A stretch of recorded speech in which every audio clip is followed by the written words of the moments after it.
নিজের জীবনের কথা একবারও চিন্তা ভাবনা না করে সন্তানের জন্য যিনি বারবার জীবন দিতে পারে তার নামই হচ্ছে বাবা। গতকালকে ছোট্ট 1 বছরের সন্তানকে বাঁচানোর জন্য বাবা যেইভাবে চলন্ত ট্রেন নিচে ঝাঁপ দিয়েছে, বিশ্বাস করুন পৃথিবীতে কেউ আপনার জন্য এইভাবে মরতে চাইবে না। কত মানুষের রেল স্টেশনে ছিল, কেউ কিন্তু ঝাঁপ দেয় না। ওখানে বাবা জানে যে আমার এই ছোট্ট কলিজার টুকরা সন্তানটা একবার যদি এই ট্রেনের লোহার চাকার নিচে পড়ে যায় ও তো শেষ, ওর কষ্ট আমি তো আর সহ্য করতে পারবো না। প্রয়োজনে আমার জীবনে চলে যাক, এরপরও আমি চাই আমার এই সন্তানটা যেন পৃথিবীতে বেঁচে থাকে। এর জন্য বলে না যে বাবার যদি টাকা নাও থাকে কোনো সমস্যা নেই, কিন্তু বাবা বেঁচে আছে, এটাই হচ্ছে সবচেয়ে বড় সম্পদ।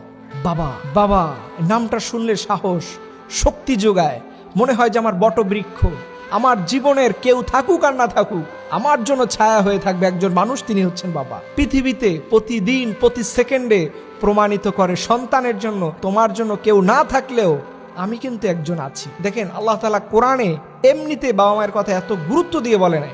কোরআন যেই কথাটা বলেছে তার পিছনে সিগনিফিকেন্স আছে। কোরআন যেই তথ্যটাই দিয়েছে সেখানে স্যাক্রিফাইসের কথা আছে। আল্লাহ বলছে অকদা রব্বুকা আল্লা তা'বুদু ইল্লা ইয়াহু ওয়া বিল ওয়ালিদাইনি ইহসানা, যে আমার ইবাদতটা করার পরে তোমার সম্পূর্ণ খেদমতটা তোমার মায়ের করো, বাবার করো। কিন্তু আফসোস আজকেরকার জেনারেশন অনেক রাফ বিহেভ করে বাবার সাথে, মায়ের সাথে।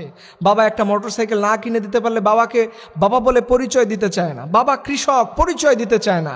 বাবা ছোটোখাটো কাজ করে, পরিচয় দিতে চায় না। না, যেই সন্তান আদর্শবান হয় যে আমার বাবা কুলি হতে পারে, দিনমজুর হতে পারে, কৃষক হতে পারে, সে আমার বাবা, এটা হচ্ছে গর্বের তৃপ্তি। এটা সবাই দিতে পারে না। নেক সন্তানরাই তার বাবার প্রফেশনকে কখনো ছোট করে দেখে না।